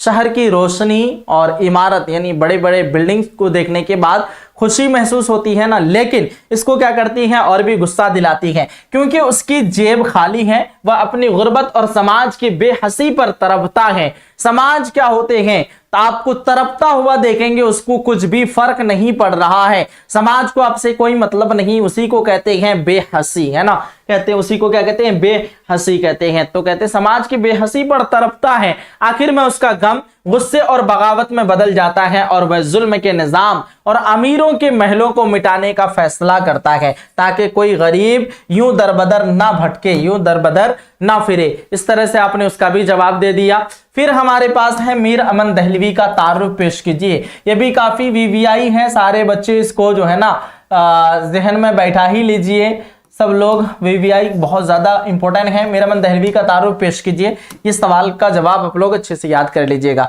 जवाब हमारे पास है, मीर अमन दहली के रहने वाले थे। इन्होंने बागो बहार जैसी मशहूर दास्तान लिखी। इन्होंने फोर्ट विलियम कॉलेज कलकत्ता में ये दास्तान फारसी किस्से से तर्जमा की, यानी ट्रांसलेट की, जो 1801 में मुकम्मल हुई। पहले उसका नाम चहार दुर्वेश था, नजर सानी के बाद बागो बहार रखा गया। मीर अमन की सादा और बामुहावरा जुबान ने इस किताब को उर्दू अदब में ज्यादा कहा जा रहा है, इस किताब को उर्दू अदब में जिंदा जावेद कर दिया, है ना, जिंदा जावेद कर दिया, यानी हमेशा के लिए जिंदा रखा इस किताब को। कौन हमेशा के लिए जिंदा रखा? तो मीर अमन दहलवी ने इस किताब को हमेशा के लिए जिंदा रखा। अब हमारे पास सवाल नंबर 4 है, नज्म बर्क कलीसा का खुलासा पेश कीजिए। बहुत इंपॉर्टेंट खुलासा के लिए, आप जब तलखीस नहीं कर पाएंगे तो वहां पे ये सवाल आपको काम आएगा, वहां पे आपका ये बन जाने वाली है, ठीक है। तो नज्म बर्क कलीसा का खुलासा लिखें। जवाब हमारे पास है, अकबर इलाहाबादी ने इस नज्म में मगरिबी तहजीब पर तंज किया है। शायर चर्च में, चर्च का मतलब क्या होता है, गिरजाघर, है ना। शायर चर्च में एक अंग्रेजी लड़की, जिसको हम लोग क्या कहते हैं, मिस के नाम से जानते हैं, शायर अंग्रेजी लड़की मिस से मोहब्बत का इजहार करता है, लेकिन वह लड़की क्या कहते हैं, लेकिन वह लड़की मुसलमानों की पसमानदगी और तहजीब पर तनकीद करती है, और तहजीब पर तनकीद करती है। शायर अफसोस करता है, शायर क्या करते हैं, अफसोस करता है कि आज के मुसलमान अपनी रिवायात भूलकर सिर्फ नाम के रह गए हैं, यानी जो मुसलमानों का काम है, कर्तव्य है, जो काम है, वो सारे काम को छोड़ करके अपने आप को भूल चुके हैं, अपने आप को मुसलमान अपनी रिवायात भूलकर सिर्फ नाम के रह गए हैं। आखिर में मिस उनकी बातों से इत्तफाक करती है, आखिर में उसकी बातों से मैम जो गिरजाघर में मिलती है वो क्या करती है, इत्तफाक करती है, फिर मान जाती है। चलिए आगे बढ़ते हैं। अब हम लोग, हमारे पास सवाल है, फेल की तारीफ मिसाल के साथ लिखिए। फेल का मतलब क्या होता है, पहले ये आपको समझना है। फेल का मतलब होता है काम, तो यहाँ पे आपको काम के बारे में लिखना है, किस तरह से काम होता है।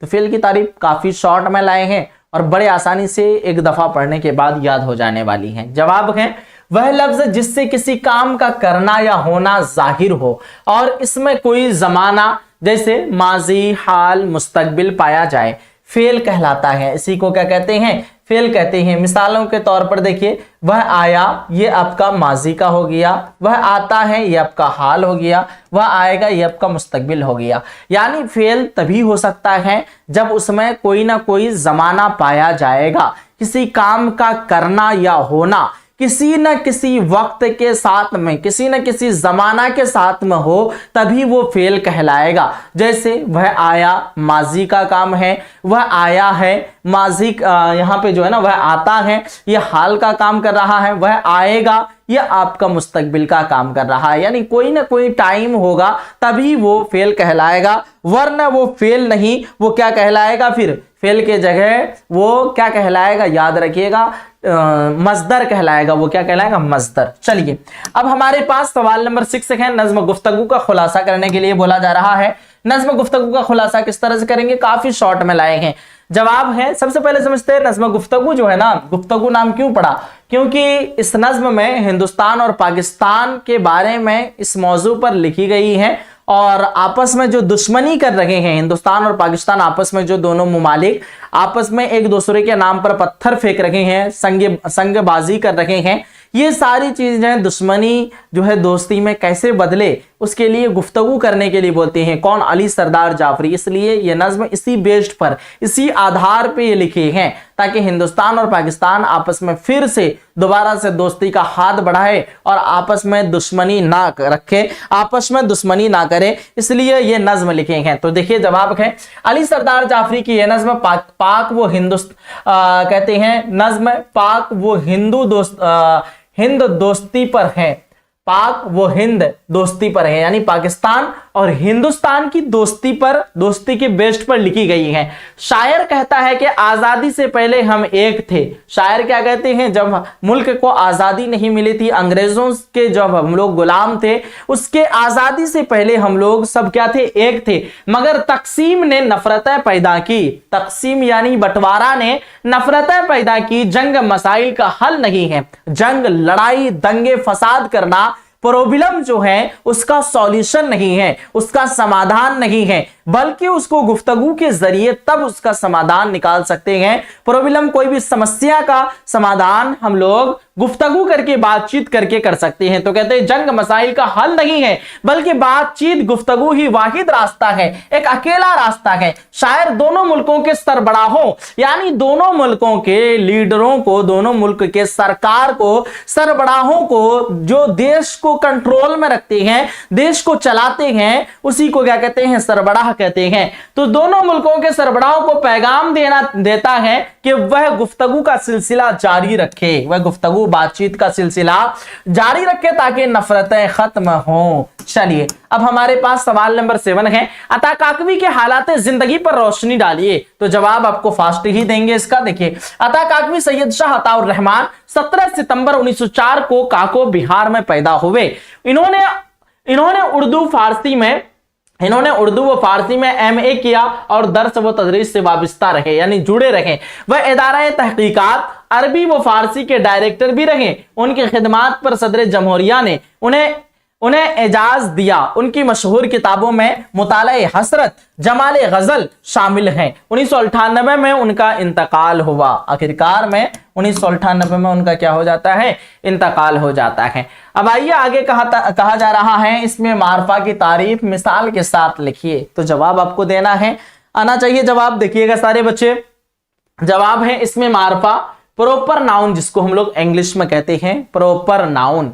इसमें मारफा यानी प्रॉपर नाउन वह इसमें जो किसी खास शख्स, जगह या चीज का नाम हो, उसे हम लोग इसमें मारफा यानी प्रॉपर नाउन कहते हैं। जैसे अहमद, पटना, गंगा, हिमालय, ये आपका क्या कहलाएगा? इसमें मारफा। ये सब एग्जाम्पल यानी मिसालें कहलाएगी। ठीक है, अब देखिए इसमें मारफा की 7 किस्में होती हैं। 7 किस्में कौन कौन? अलम, जमीर, इसमें इशारा, इसमें मौसूल, मुजाफ, माउद और मुनादा। ये 7 किस्में किसकी हैं? इसमें मारफा की हैं। अब आइए हम लोग कसीदा के अज्जाए तरकीबी बयान करते हैं। सवाल पूछा जाता है एग्जाम में, कसीदा के अज्जाए तरकीबी बयान कीजिए। तो जवाब है कसीदे के 5 अज्जा हैं। जुज की जमा होती है अज्जा, है ना। 5 अज्जा है, जैसे तशबीब, तमहीद, इसी को कहते हैं हम लोग, तशबीब को ही तमहीद कहते हैं। यहाँ पे जो है बहार या जवानी का जिक्र होता है, तज़किरा होता है। गुरेज, असल मौजू के तरफ मुड़ना। गुरेज में क्या होता है? असल मौजू के तरफ लौट जाना। मदा, ममदू की तारीफ होती है, सबसे अहम हिस्सा होता है यही। तलब, इनाम या जरूरत का इजहार करते हैं। दुआ, ममदू की सलामती की दुआ और इख्तिताम करते हैं। और ये सब ऑब्जेक्टिव में भी आपका बन जाएगा। कसीदा के अज्जा पूछ दिया जाए तो तशबीब, गुरेज, मदा, तलब और दुआ, ये सब किसकी अज्जा हैं? तो कसीदा की अज्जा हैं, याद रखिएगा। अब देखिए सिफत की तारीफ मां मिसाल लिखें। तो जवाब देना है वह लफ्ज जो किसी इसम की अच्छाई, बुराई या हालत या मिकदार को जाहिर करे, सिफत कहलाता है। मिसाल के तौर पर ज़हीन लड़का, ठंडा पानी, 3 किताबें, खतरनाक रास्ता, ये आपका क्या कहलाएगा? सिफत कहलाएगा। मिट्टी का तेल तमाम तेलों से क्यों भरकर है? ये भी काफी इंपॉर्टेंट है, इसको भी आप लोग अच्छे से ज़हन में बैठा ही लीजिए, याद कर ही लीजिए। ऐसा नहीं कि इसको याद नहीं करना है, अच्छे से याद कर लेना है। देखिए जवाब हमारे पास है, उफादियत के लिहाज से मिट्टी का तेल तमाम खुशबूदार तेलों से भरकर है। भले ये बदबूदार है मगर उसकी जरूरत इतनी ज्यादा है कि चंबेली और मोतिया का तेल भी उसका मुकाबला नहीं कर सकता। आज भी गरीबों के घर का उजाला उसी के दम से है, इसलिए ये सबसे अहम है, इसलिए ये सबसे इंपॉर्टेंट है। अब आइए अफसाना इब्राहिम सुक्का का खुलासा कर रहे हैं। मुसन्निफ का नाम, राइटर का नाम सलाम बिन रज्जाक है। जवाब है यह अफसाना एक गरीब पानी भरने वाले इब्राहिम की कहानी है जो गांव के एक अमीर लड़की से खामोश मोहब्बत करता था। समाजी फर्क और गरीब की वजह से वह कभी इजहार नहीं कर सका। समाजी फर्क और गरीब की होने की वजह से वह कभी इजहार नहीं कर पाता। रावी यानी मुसन्निफ इंस्पेक्टर की हैसियत से 25 साल बाद आता है तो उसे पता चलता है कि जब उस लड़का का इंतकाल हुआ तो इब्राहिम ने भी उसके गम में उसकी कब्र पर जो है जान दे दी। ये कहानी मोहब्बत की कुर्बानी और समाजी नाहमवारी का अलमिया है। अब देखिए ये सब खुलासा जो है ना, जब तक हम अपने जुबान में आपको नहीं बताएंगे आपको अच्छे से समझ में नहीं आने वाली है। प्यारे बच्चों ध्यान से सुनिएगा। हमारे निसाब में एक चैप्टर है, चैप्टर का नाम है इब्राहिम सुक्का। उसके मुसन्निफ का नाम सलाम बिन रज्जाक है। इसमें कहानी कुछ इस तरह से है। दरअसल बात यह है कि जो मुसन्निफ हैं, जो राइटर हैं, जो लिखे हैं, वो धूरन गांव में 25 साल पहले रहते थे और 25 साल पहले की ही एक कहानी हो जाती है। फिर जाकर के 25 साल के बाद उसी गांव में फिर से क्या करते हैं, मुआयना करने के लिए, जांच पड़ताल के लिए जो आते हैं इंस्पेक्टर की हैसियत से, फिर उस कब्रिस्तान के तरफ जब जाते हैं घूमने के लिए, टहलने के लिए, तब जाकर के वो पुरानी बातें याद आने लगती है। तब मुसन्निफ लिख डालते हैं। तो पुरानी बातें क्या हैं, वही असल चीज है, उसी को याद रखना है। इब्राहिम सुक्का का खुलासा पेश कीजिए। तो मैं आपको जो बताने जा रहा हूं अपने ज़हन में आप लोग अच्छे से बैठा लीजिए, ठीक है। प्यारे बच्चों, एक नौजवान था 25 से 26 साल, जिसका एज था, उम्र था, उसका नाम इब्राहिम सुक्का था, है ना। इब्राहिम सुक्का अफसाना का नाम है और मरकजी किरदार भी वही इब्राहिम सुक्का ही है। लोग उसको प्यार से अब्बू कह करके भी पुकारते थे। और जानते हैं 25 से 26 साल का नौजवान हो और इश्क तो होना ही है, मोहब्बत होना ही है। इब्राहिम सुक्का उसी गांव में क्या करते थे, लोगों को पानी पिलाने का काम करते थे। और एक लड़की है बेदार खान देशमुख की बहन, बहुत ज्यादा अमीर हैं। उसका भाई दबंग जैसा आदमी है, उस गांव का सबसे मशहूर, फेमस और खतरनाक लेवल का आदमी। उनसे इब्राहिम सुक्का को, उनकी बहन से मोहब्बत हो जाती है और फिर गुर्बत होने के वजह से, गरीबी होने के वजह से अपनी मोहब्बत को दोनों इजहार नहीं कर पाते हैं, क्योंकि गरीब और अमीर का जो है अफरा तफरी बहुत खतरनाक लेवल का चलता है। जानते हैं कि हम गरीब हैं और अगर अपनी मोहब्बत को इजहार करेंगे तो मेरी जान चली जाएगी, लेकिन मेरे साथ शादी नहीं दिलाएगी, है ना। तो आखिरकार क्या होता है, एक रात की बात होती है। रात में जाते हैं अपने महबूबा से मुलाकात करने के लिए और मुलाकात करने के दौरान इब्राहिम, वो जो लड़की है, उसका लड़की का भाई का नाम बेदार खान देशमुख, उसको पता चल जाता है। वो इत्तफाकन देख लेता है। लड़का तो किसी कदर भाग निकलता है, दीवार कूद करके, दीवार तरफ करके, उसको पहचान भी नहीं पाता है। उसकी बहन को तो पता होगा सारा चीज। बहन को पकड़ता है, पकड़ने के बाद देता है खूब खतरनाक लेवल का मार, है ना। मारते मारते मारते इतना हालात खराब कर दिया कि मार के उसको कुएं में डाल दिया, कुएं में फेंक देता है। जब हो हल्ला आवाज जब होती है रात में, अपने आप को छुपाने के लिए, बातों को छुपाने के लिए, ताकि लोगों को पता ना चले हम लोगों के बारे में, क्या करते हैं, आखिरकार में लोगों को कहते हैं रात में चोर घुस आया था इसलिए हो हल्ला आवाज हो रही थी। आखिरकार सुबह सवेरे क्या करते हैं, उसकी बहन के बारे में खबर आती है। खबर सुनते हैं कि उनकी बहन बेदार खान देशमुख की बहन की मौत हो गई है और गांव वाले को पता भी नहीं दिया किस कारण से मौत हुआ, मार के फेंके या कैसे, यानी जान चले जाए लेकिन किसी की मोहब्बत हासिल ना हो पाए। इस तरह का जल्लाद होते थे पहले के, अभी भी वैसे लगभग कुछ लोगों का थॉट है गरीब अमीर को लेकर के, है ना। तो इस तरह की बात है। इस तरह से उनकी मौत हो जाती है। इब्राहिम सुक्का को भी खबर होती है, इत्तला होती है। मिट्टी के लिए जाते हैं, कांपते कांपते, बुखार में थरथराते हुए। और आखिरकार क्या होता है, जो लोग शिद्दत से असल मोहब्बत करते हैं उनको तो एहसास होता है। आखिरकार जाते हैं इब्राहिम सुक्का अपनी महबूबा के कब्रिस्तान पे, अपनी महबूबा के कब्र पे वहीं पे सर पटक पटक के अपनी जान गवा देते हैं, जान डालते हैं। दूसरी सुबह जो होती है, लोग जो आते हैं देखते हैं, कहा जा फिर पता चलता है कि ये तो इब्राहिम सुक्का है। फिर लोगों को मामला पता चला कि अच्छा ये मसला है। दरअसल बात ये है कि इसकी बहन के पास इब्राहिम सुक्का गया था, कोई चोर वगैरह नहीं आया था। तो जाकर के आखिरकार में लास्ट में पता भी चल जाता है ना। इस तरह से इब्राहिम सुक्का की भी मौत हो जाती है। तो दो जान की मौत कितनी आसानी से हो जाती है, जो कि लोगों के वजह से ये एक दूसरे की मोहब्बत को देखना नहीं चाह रहे थे। तो प्यारे बच्चों, बस ये एक कहानी है, स्टोरी है, उतना आपको सीरियस नहीं होना है, लेकिन आपको याद जरूर रखना है। मैं इसलिए उस तरह से बताता हूं ताकि आपके जहन में याद रहे और 5 नंबर आप लोग फिक्स कर पाओ। ठीक है, अच्छे से याद रख लीजिएगा। ठीक है, थैंक्स नूर जी। चलो, तो आप लोग अभी तक बात ही करो, एग्जाम बिल्कुल करीब है और आप लोग क्या कर रहे हैं, आपस में बातचीत गुफ्तगू कर रहे हैं, है ना। तो मेरे के 12वां क्वेश्चन हमने आपको पढ़ा दिया। अब आइए जयप्रकाश नारायण के खुतबा कामिल इनकलाब का मरकजी ख्याल पेश करते हैं। जवाब है कामिल इनकलाब, जिसको हम लोग इंग्लिश में टोटल रिवॉल्यूशन कहते हैं। जयप्रकाश नारायण की एक तारीखी तकरीर है। इन्होंने 1974 ईस्वी में यह नारा दिया जबकि मुल्क में महंगाई, बेरोजगारी और करप्शन उरूज पर थी। यानी महंगाई, बेरोजगारी और करप्शन उरूज यानी तरक्की की ओर थी, ज्यादा बढ़ती जा रही थी। जेपी ने नौजवानों और तालिबे इल्मों को मुखातिब करते हुए, नौजवानों को और तालिबे इल्मों को क्या किए थे, मुखातिब करते हुए कहा कि सिर्फ हुकूमत बदलना काफी नहीं है, यानी सरकार बदलना काफी नहीं है, बल्कि अपने आप को भी बदलना है। कामिल इनकलाब मतलब पूरी तरह से तब्दील करना। इसी को इंग्लिश में टोटल रिवॉल्यूशन, हिंदी में संपूर्ण क्रांति भी कहते हैं। कहते हैं काफी नहीं बल्कि समाज के हर हिस्से जैसे तालीम, सियासत, माशियत में मुकम्मल तब्दीली लानी होगी, पूरी तरह से कंप्लीट तरीके से बदलाव लानी होगी। उनका कहना था कि इनकलाब तब ही आएगा जब अवाम खुद अपने हुकूक के लिए पुरअमन तरीके से सड़कों पर निकलेंगे। उनकी इस तहरीक ने, तहरीक का मतलब होता है आंदोलन, है ना, इनकी इस तहरीक ने हिंदुस्तान की सियासत में हलचल मचा दी थी। ठीक है, इस तरह से आपने याद कर लिया, आपको पूरा पूरा मार्क्स मिल जाएगा। अब देखिए, नज्म मेरा सफर का खुलासा लिखिए। जवाब है अली सरदार जाफरी की। यह एक फलसफियाना नज्म है। इसमें शायर ने जिंदगी और मौत की हकीकत को बयान किया है। शायर कहता है कि हर जानदार को मौत का मजा चखना है।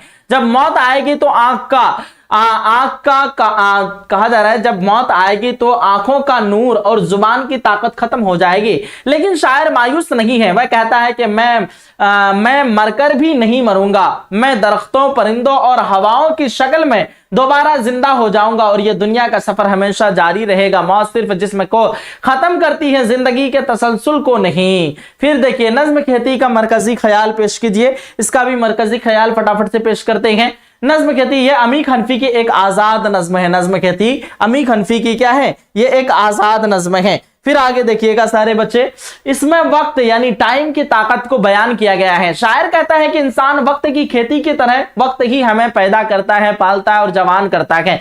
जिस तरह किसान फसल पकने पर उसे काट देता है, इसी तरह वक्त भी हमें मौका देता है, मगर आखिरकार वह अपनी दर उन्नति से हमारी जिंदगी की फसल काट देता है। इंसान कितना ही ताकतवर क्यों ना हो जाए, वह वक्त के सामने बेबस है और एक दिन उसे फना होना है। अब आइए आखिरी हम लोगों का क्वेश्चन है, नज्म मुतशायर बनावटी शायर का खुलासा लिखें। तो देखिए, जवाब है जफर कमाली की एक तंजिया और मजाहिया नज्म है। इसमें एक ऐसे शायर का नक्शा खींचा गया है जो खुद तो शेर नहीं कह सकता मगर दूसरों के शेर चुराकर या किसी से लिखवाकर मुशायरों में पढ़ता है। ये मुतशायर जी हुजूरी करके और चापलूसी करके अदब में अपना मकाम बनाना चाहता है। शायर ने तंज करते हुए बताया है कि आजकल मेहनत करने वालों की जगह ऐसे नकली लोग आगे बढ़ रहे हैं जो अदब के नाम पर धोखा है ना। तो अब हमारे पास सवाल नंबर 7 में रहता है तलखीस करने के लिए आए तो ठीक है, नहीं आए तो नज्म बर्क कलीसा चांस है आएगा। और इतना सारा जो खुलासा पढ़ेंगे इसमें से एक ना एक आपका 100% आ ही जाएगा। तो आइए हम लोग फिर भी समरी पेश करते हैं, आप लोगों को बताते हैं। देखिएगा, इबारत, असल पैराग्राफ, ये आपका ऑलरेडी एग्जाम में ही रहेगा। क्या रहेगा, ये ऑलरेडी आपका एग्जाम में रहेगा। अब मान लीजिए कुल मिला के हम लोग मान लेते हैं कितना लाइन में है, तो लफ्जों में यहाँ पे जोड़ना होता है। तो अंदाजन तौर पर मान लीजिए 9 लाइन में है तो आप उसको 3 लाइन में लिख दीजिए। मान लीजिए 90 वर्ड में है आप 30 वर्ड में लिख दीजिए। मान लीजिए 120 में है आप 40 वर्ड में लिख दीजिए। इस तरह से आपको लिखना होता है। इसका बनाने का तरीका क्या है, आप पूरा इसको इक्तिबास को तलखीस को पढ़ेंगे ना, पढ़ने के बाद आपको एक कुछ न कुछ नाम मिलेगा, टाइटल मिलेगा। वो टाइटल देना होता है यहाँ पे। तो हम लोग मुनासिब अनुवान, मुनासिब नाम दिए हैं।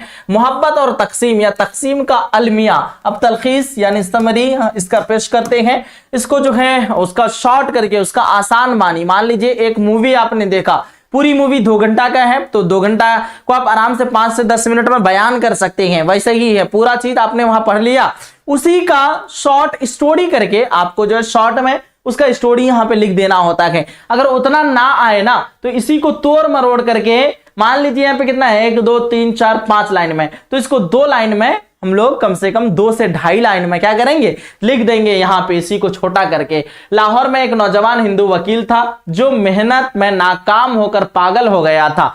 अब देखिए यहाँ पे जो है ना इसी के बारे में बताया गया है, जो मेहनत में नाकाम होकर पागल हो गया था। बस आपको यहाँ पे शॉर्ट में लेना है, लाहौर में एक नौजवान हिंदू वकील था। उसके बाद आगे बढ़ना है आपको, इसी शहर की एक हिंदू लड़की से उसे मोहब्बत हो गई थी। एक पॉइंट हमने यहां से काट लिया। उसने उसी वकील को ठुकरा दिया था मगर दीवानगी की हालत में भी उसको नहीं भूला था। चुनांचे आपको लिख लेना है, दीवानगी की हालत में भी उसको नहीं भूला था। चुनांचे वह तमाम हिंदू और मुसलमान लीडरों को गालियां देता था जिन्होंने मिलकर हिंदुस्तान को 2 टुकड़े में बांट दिए थे। बस इतना करके यहीं से आप छोटा छोटा करके वहां से अगर लिख देते हैं ना तो आपको मार्क्स 4 नंबर मिल जाएगा। या फिर अगर आपको खुलासा पेश करना हो तो खुलासा पेश कर देना। तो प्यारे बच्चों, हम लोगों की क्लास यहीं से एंड होती है। सारे बच्चे याद रखेंगे, अब आपको कुछ भी सब्जेक्टिव के क्वेश्चन पढ़ने की जरूरत नहीं है, क्योंकि अगर आपने पढ़ लिया पूरा 50 नंबर का तैयारी आज की क्लास से ही आपकी हो गई। यानी पूरा कंप्लीट हम आपको 50 नंबर का तैयारी करवाए हैं। आप एक बार क्वेश्चन पेपर जब एग्जाम दे करके आएंगे क्वेश्चन पेपर ले लीजिएगा और हमारी इस क्लास को देख लीजिएगा, फिर देखिएगा कि सर वाकई में आपने इतने कम टाइम में कितना बेहतरीन गेस किया, कितना बेहतरीन चीज हम लोगों को प्रोवाइड कराए कि हमने कुछ नहीं पढ़ा था, एक ही क्लास को करके पूरा 50 नंबर सब्जेक्टिव का हमने अपने तैयारी करा दिया। तो टोटली हम लोग 7 क्वेश्चन एग्जाम में पूछा जाता है, 7 क्वेश्चन को हम लोग अच्छे से बेहतरीन तरीके से इसी क्लास में कवर करा दिए। बाकी आज का सेशन, आज की क्लास कैसा लगा जरूर बताइएगा। मास्टर कोर्स में आप लोग जुड़ जाएंगे तो ये सब PDF आपको वहीं पे मिल जाएगी। काफी कम कर दिए हैं फीस, आप लोग आराम से इजीली ज्वाइन कर लीजिएगा, ठीक है। बाकी एक प्यारा सा फीडबैक जरूर दीजिएगा, क्लास कैसी लगी, और व्हाट्सएप चैनल और एप्लीकेशन डाउनलोड कर लीजिए ताकि ज्यादा क्लासेस हो हम लोगों की। अभी ग्रामर वगैरह की होगी, इंपॉर्टेंट क्लास, ऑब्जेक्टिव वगैरह की, तो ज्यादा क्लासेस होगी तो नोटिफिकेशन नहीं पहुंचता है। इसके लिए आप लोग व्हाट्सएप पे हमारा जुड़ जाइए और लिंक डिस्क्रिप्शन बॉक्स में दिया हुआ है या फिर कमेंट में पिन कर देंगे। जो लोग लाइव में है तो आप लोग तो डायरेक्ट देख ही रखेंगे। तो ठीक है प्यारे बच्चों, मिलते हैं हम लोग फिर से एक अगली सेशन, एक अगली क्लास में। जब तक के लिए खुदा हाफिज, अल्लाह हाफिज एंड जय हिंद Bharat, take care, bye bye.